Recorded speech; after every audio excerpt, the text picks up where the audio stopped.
hanya Allah turunkan untuk umat Nabi Muhammad SAW. Catat ini ya. Dan saya belum pernah bagi dimanapun yang ini, yang versi lengkapnya. Kalau bisa dilakukan, bukan hanya dosa digugurkan, tapi setiap hurufnya mempercepat terkabulnya doa kita di hadapan Allah Subhanahu wa Ta'ala. Ya.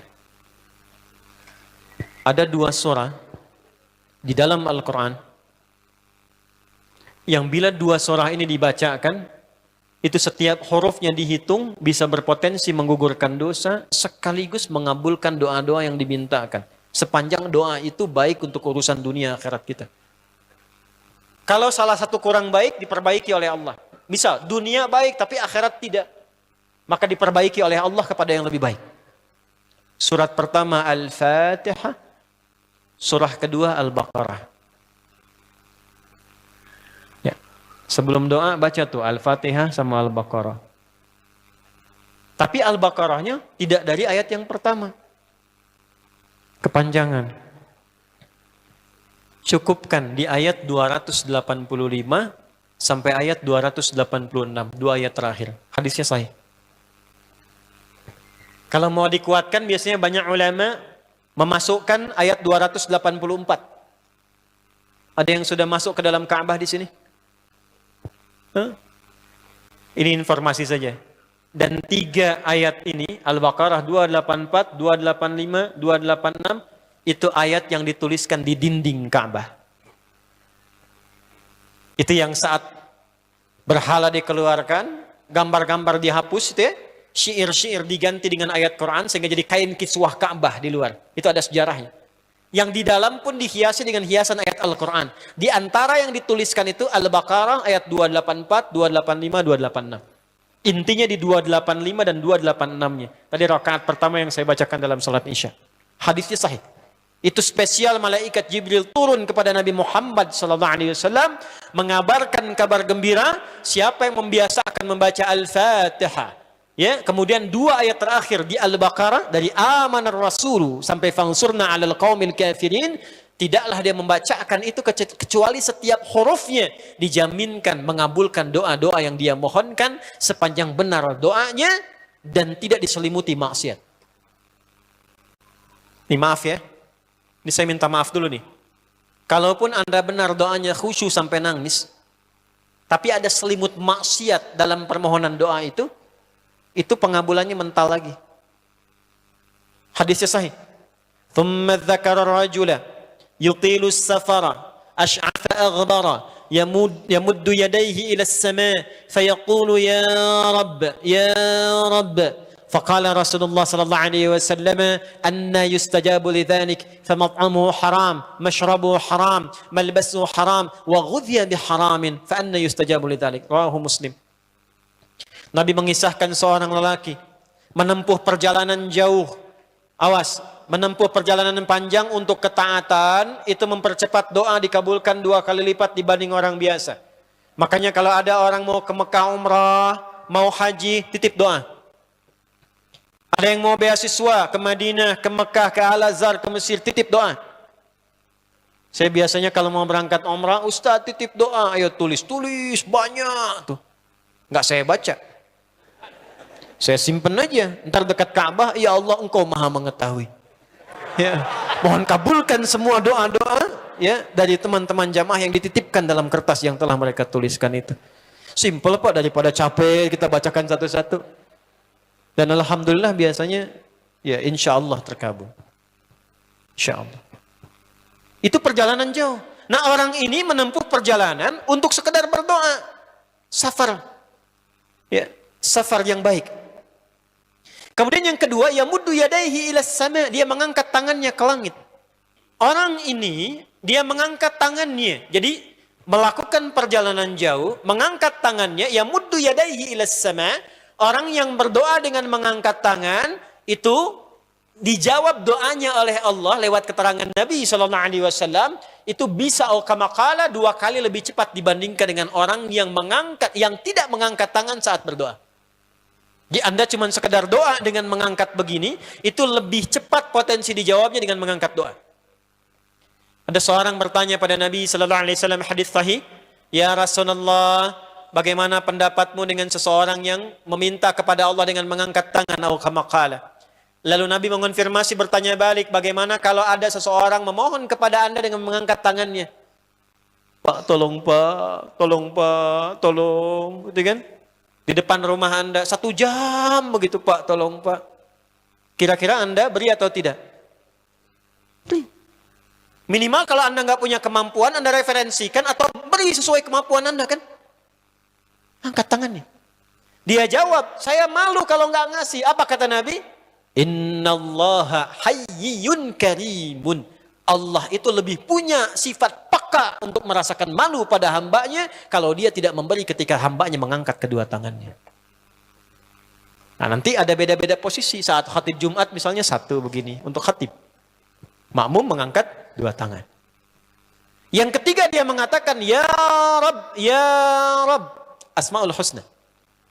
Doa yang dibuka dengan Al-Asma'ul Husna itu dijawab 2 kali lebih cepat dibandingkan dengan doa yang langsung dimohonkan kepada Allah.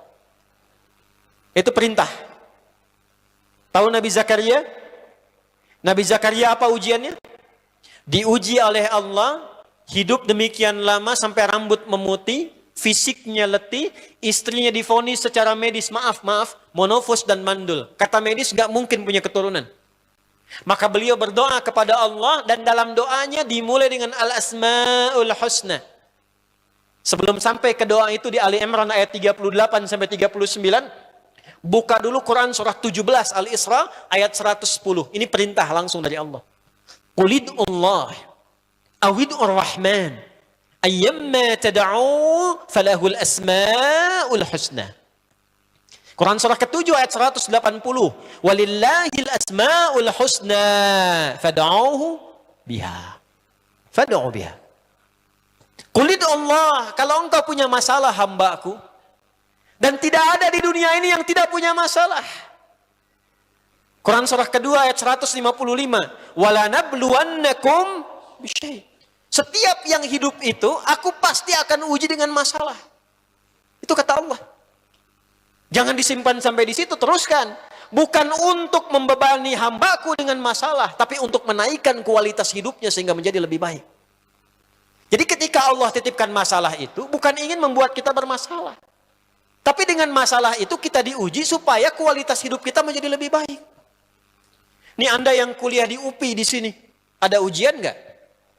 Ada. Untuk apa ujian itu diadakan?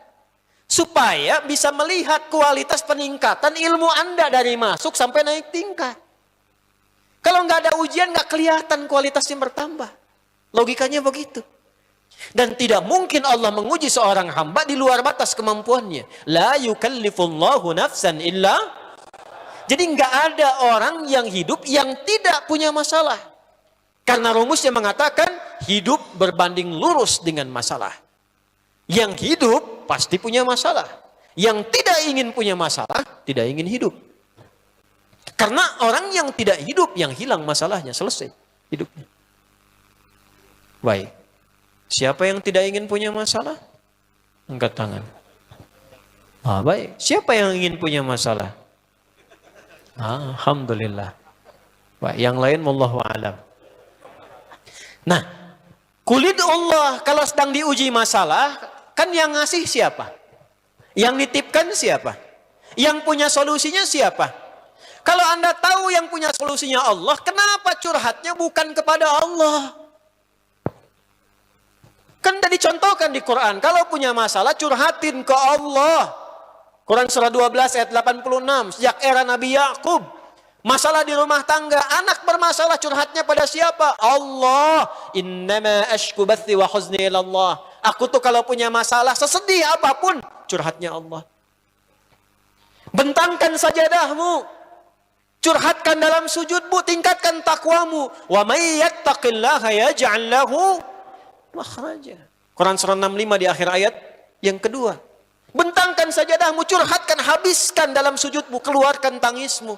Sehingga bebannya jadi ringan. Walaupun solusi belum datang, hatinya sudah tenang. Yang diperintahkan panjangkan sajadahmu, bukan panjangkan statusmu.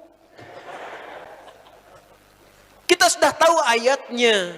paham ketentuannya, tapi kenapa prakteknya ditumpahkan di Instagram, di Facebook, bikin vlog di YouTube, hanya untuk curhat saja. Dan ironinya dalam hal yang demikian, tahu yang menyelesaikan Allah. Sekarang tambah bonus, aminkan ya. Yang mengaminkan doa ini mudah-mudahan dihilangkan masalahnya. Puguma mana yang ada bermasalah kayaknya di dia. Itu gimana? Kumaha tuh ya teh?